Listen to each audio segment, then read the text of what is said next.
चलो जाएगा तो 300 लेगा पूरा ഇതാണ് എൻ്റെ ഫോൺ. അതാ ഡിസ്പ്ലേയും കാര്യങ്ങളൊക്കെ വർക്കിംഗ് ആണ്. മുംബൈയിലേക്ക് ട്രിപ്പ് പ്ലാൻ ചെയ്ത സമയത്ത് ഫസ്റ്റ് ഞാൻ പ്ലാൻ ചെയ്ത ഒരു സ്ഥലമാണ് കാമാത്തിപുര.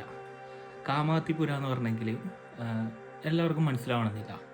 റെഡ് സ്ട്രീറ്റ് ഇപ്പോൾ എല്ലാവർക്കും മനസ്സിലായിട്ടുണ്ടോ? അപ്പം അവിടെ പോവാം.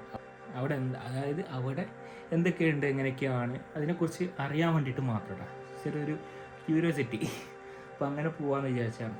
പക്ഷേ ഒരു 2-3-4-5 വർഷം മുമ്പൊക്കെ ആണെങ്കിൽ ഈസി ആയിട്ട് പോവാം, ഒരു പ്രശ്നവുമില്ല. പക്ഷെ ഇപ്പോൾ അതല്ല. ഇപ്പോൾ പോയി കഴിഞ്ഞാൽ 8ൻ്റെ പണിയാണ്. സത്യം പറഞ്ഞാൽ ആ ഒരു ഏരിയയിലേക്ക് പോലീസ് പോലും കയറൂലെന്നാണ് എനിക്ക് തോന്നുന്നത്. ഈ ഒരു കാമാത്തിപുരയുടെ തൊട്ടടുത്താണ് ഒരു ബീച്ച് വരുന്നുണ്ട്. അതുപോലെ മുംബൈയിലെ ഏറ്റവും ഫേമസ് ആയിട്ടുള്ള ചോർ ബസാർ, അത് ഈ കാമാത്തിപുരയുടെ തൊട്ടടുത്താണ് വരുന്നത്.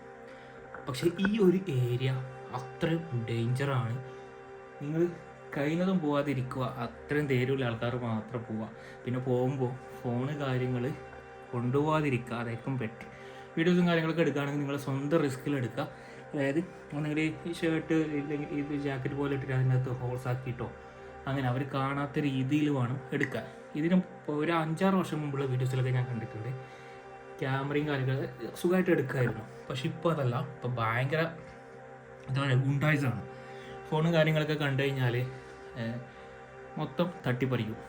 ഉറപ്പാണ്. നിങ്ങളുടെ കയ്യിൽ ക്യാഷ് കാര്യങ്ങളൊക്കെ ഉണ്ടെങ്കിൽ അവർ തട്ടിപ്പറിക്കും.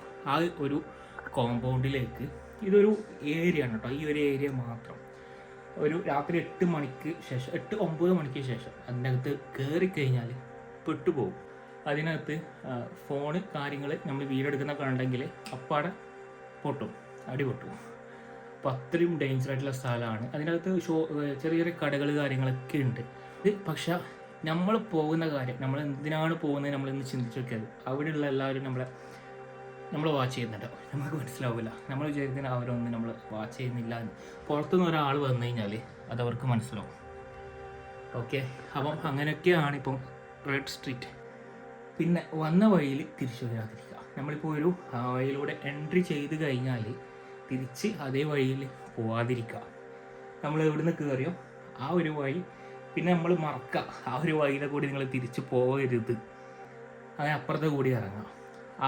അങ്ങനെ കുറച്ച് കാര്യങ്ങൾ ശ്രദ്ധിക്കാനുണ്ട് കേട്ടോ. ശ്രദ്ധിച്ചിട്ട് നിങ്ങൾക്ക് യൂട്യൂബിനകത്ത് കുറേ വീഡിയോസ് കിട്ടും. ഓരോ ആളുടെ അനുഭവവും കാര്യങ്ങളൊക്കെ ഉണ്ടാവും. അതൊക്കെ നോക്കി മനസ്സിലാക്കി പോകേണ്ടവർ പോവുക. ഓക്കെ, എന്തായാലും നമ്മൾ ഈ ഒരു ബോംബെ കാണുമ്പോൾ മസ്റ്റായിട്ട് കാണേണ്ട ഒരു സ്ഥലം തന്നെയാണിത്. പക്ഷേ സൂക്ഷിച്ചും കണ്ടും പോവുക. ഇതാണ് റെഡ് സ്ട്രീറ്റിനെ കുറിച്ച് പറയാനുള്ളത്. പിന്നെ നമ്മൾ പകൽ സമയത്ത് പോകുകയാണെന്നുണ്ടെങ്കിൽ നോർമൽ ഒരു സ്ഥലമാണ്.